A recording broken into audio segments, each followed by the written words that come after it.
It's Karen Chadwick out here at Kenwood Ramp, September 24th.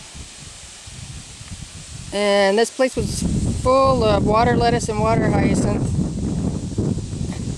And it looked like they sprayed it a couple days ago. And then the next day, all the plants were gone. And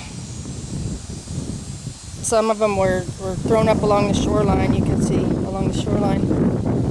So I don't know if they brought the harvester in or the chopper or what. But now there's this nasty film that's building up and this peat looking muck stuff floating to the top. And it smells like a sewer. Ugh. It smells really bad. You can stand here and watch the plants blowing back in. You can see those plants that are brown, those have been sprayed. But this was just cleared out and now it'll be filling up with plants again. You can see them moving in the run down there. There's some brown plants down there that look like they got sprayed. And then water lettuce thrown up all along the shoreline.